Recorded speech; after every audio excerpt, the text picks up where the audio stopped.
জননীং শারদাং দেবীং রামকৃষ্ণং জগদ্গুরুং পাদপদ্মে ত্বয়োশ্রিত্বা প্রণমামি মুহুর্মুহু। পূজনীয় শ্রীযুক্ত মানদাশঙ্কর দাশগুপ্তের লেখা শ্রী শ্রী মা শারদামণি দেবী গ্রন্থ থেকে পাঠ। পৃষ্ঠা সংখ্যা 51। দক্ষিণেশ্বরের জীবন।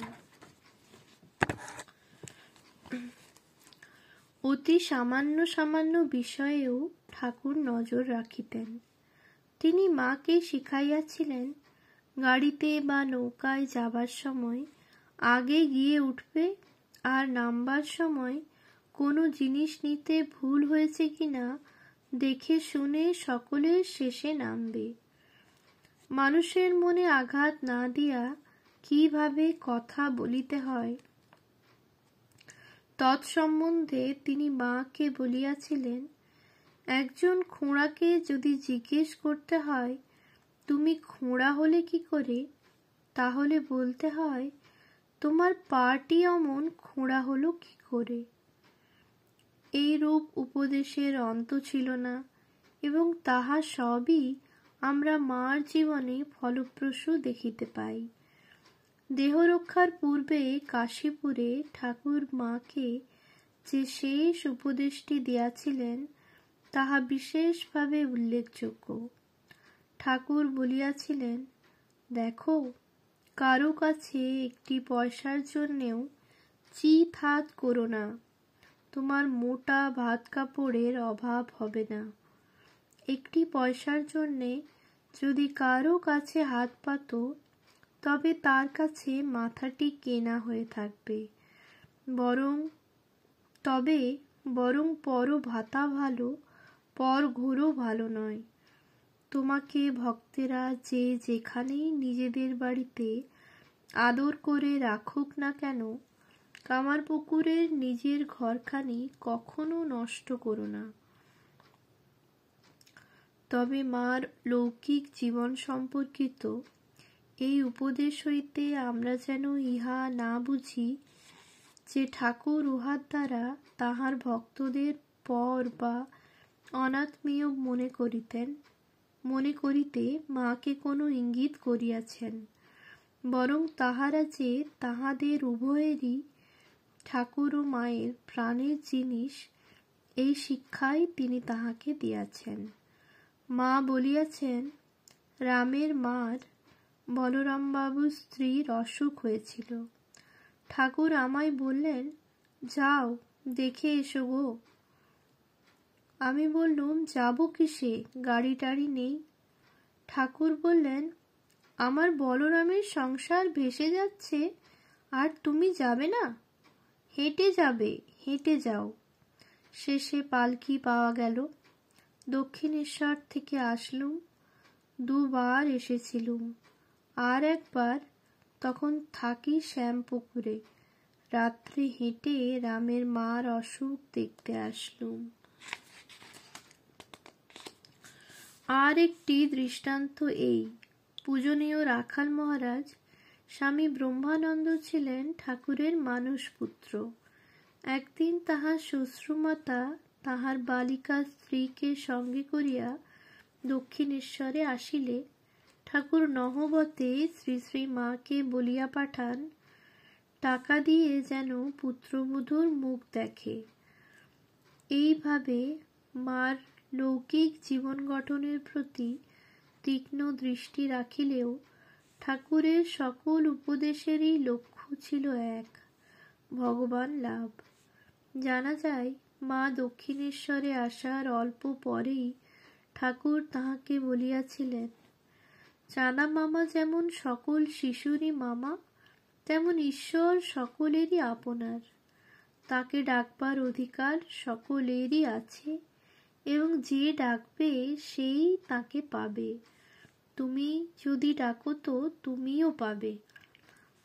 এই বিষয়ে মা পরবর্তীকালে একদিন বলেন, ঠাকুরের কোনো বিষয়ই ভগবান ছাড়া ছিল না।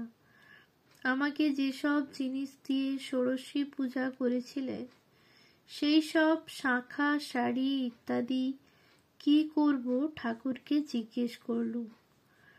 আমার তো গুরুমা ছিলেন না। তিনি ভেবে বললেন, তা তোমার গর্ভধারিণী মাকে দিতে পারো। তখন বাবা বেঁচে ছিলেন। কিন্তু দেখো, তাকে যেন মানুষ জ্ঞান করে দিও না, সাক্ষাৎ জগদম্বা ভেবে দেবে। তাই করলুম। এমনই ছিল তার শিক্ষা। এ সম্বন্ধে মার আর একদিনের উক্তি এইরূপ, ঠাকুর ভগবানের বিষয় ছাড়া কোনো কথাই বলতেন না।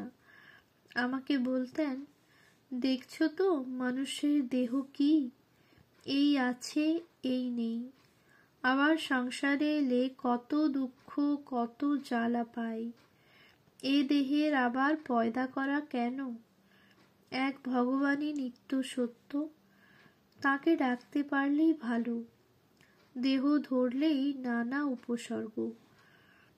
এই ধর্ম বিষয়ক উপদেশ যে কত দিকের ও কত ভাবের ছিল, তাহা আমরা মার জীবন ও তাহার বিভিন্ন সময়ের নানা উক্তি হইতে অনুমান করিতে পারি।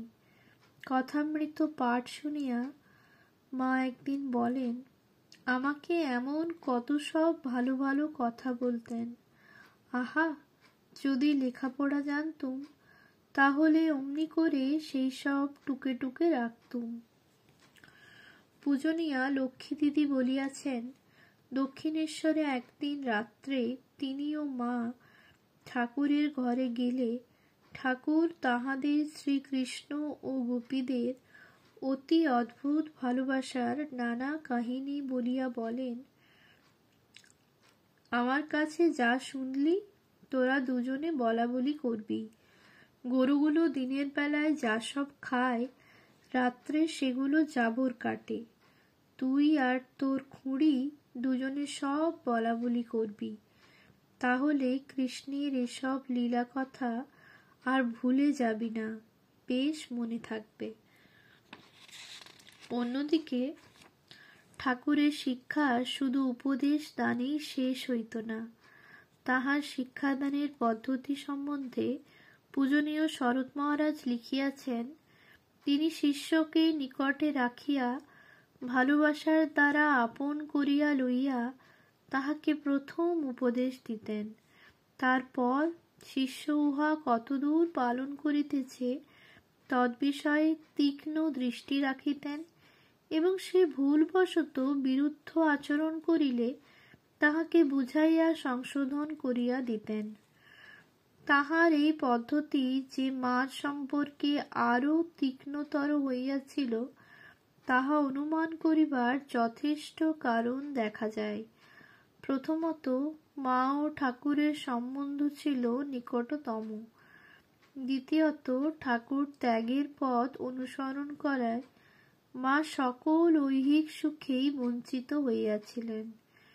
এজন্য মা কাছে আসিলে তাহার সর্বাঙ্গীন কল্যাণ সাধন ঠাকুর একটা অবশ্য কর্তব্য হিসাবেই গ্রহণ করিয়াছিলেন। তৃতীয়ত, মা কোনো সাধারণ শিষ্য ছিলেন না। ঠাকুর তাহাকে নিজ হইতে অভেদ দেখিতেন। তিনি জানিতেন তাহাদের উভয়ের জন্ম কর্মের উদ্দেশ্য একই। ইহা আমরা ক্রমে বুঝিতে পারিব। যাহা হোক, এইভাবে বৎসরের পর বৎসর ঐহিক পারিমার্থিক সকল বিষয়েই মায়ের উল্লিখিত রূপ শিক্ষা চলিতেছিল। তাহা পরিশেষে যেভাবে সমাপ্ত হয়, তৎসম্বন্ধে মা এইরূপ বর্ণনা দিয়াছেন, এইরূপে প্রদীপে সলতেটি কিভাবে রাখতে হয়, বাড়ির প্রত্যেকে কে কেমন লোক ও কার সঙ্গে কিরূপ ব্যবহার করতে হবে, পরের বাড়ি গিয়ে কিরকম ব্যবহার করতে হবে ইত্যাদি সংসারের কথা হতে ভজন কীর্তন ধ্যান সমাধি ও ব্রহ্মজ্ঞান পর্যন্ত সকল বিষয়েই তিনি আমাদের শিক্ষা দিয়েছেন। অবশ্য এই সর্বাঙ্গীন ও পরিপূর্ণ শিক্ষা ঠাকুর যে শুধু উপদেশেরই দ্বারাই সুসাধিত করিয়াছিলেন তাহা নয়, ইহার সঙ্গে যুক্ত ছিল তাহার নিজ আদর্শ জীবন ও তাহারই সৃষ্ট পারিপার্শ্বিক অবস্থার সক্রিয় প্রভাব। লক্ষ্মীদিদি বলিয়াছেন, ঠাকুরের ঘরে কীর্তনাদি হবার আগে তিনি কখনো কখনো রামলাল দাদাকে দিয়ে ওই ঘরের নবতের দিকে দরজা খুলিয়ে রাখতেন।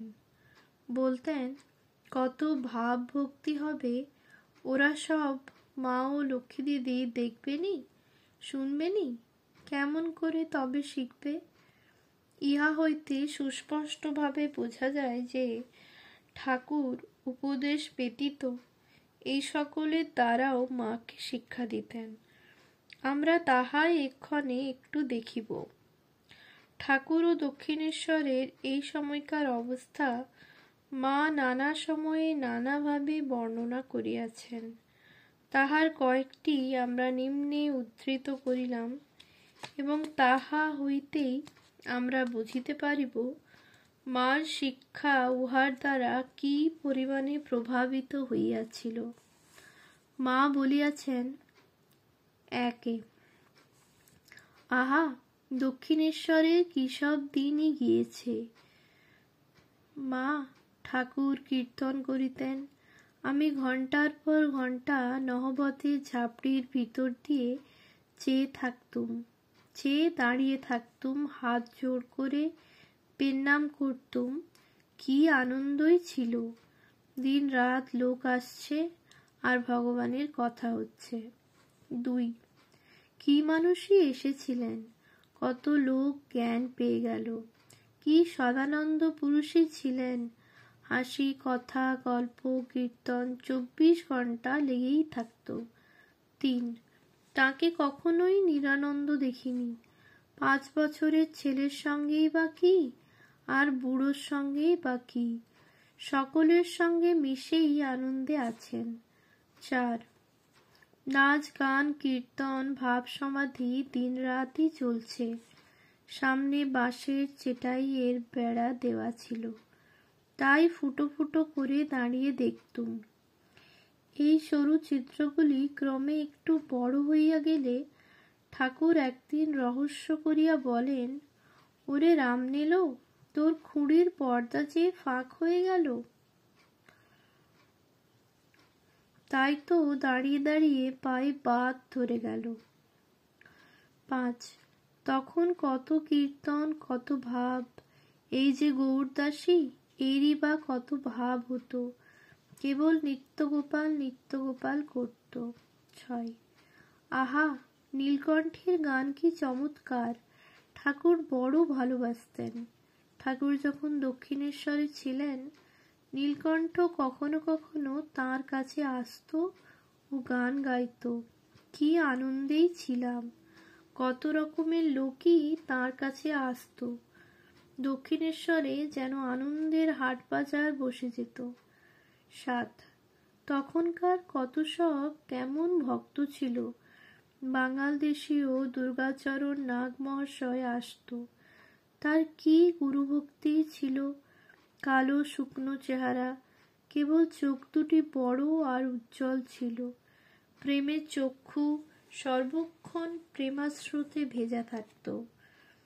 8, ঠাকুরের কাছে কত ভক্ত আসত, গান কীর্তন হতো, তাই শুনতুম আর ভাবতুম, আমি যদি ওই ভক্তদের মতো একজন হতুম তো বেশ ঠাকুরের কাছে থাকতে পেতুম, কত কথা শুনতুম। ওই যোগেন, গোলাপ সব জানে, ওরা আমার কাছে যেত আর কখনো কখনো থাকতো। ওম শান্তি শান্তি শান্তি। হরি ওম তৎসৎ। শ্রীরামকৃষ্ণার্পণমস্তু।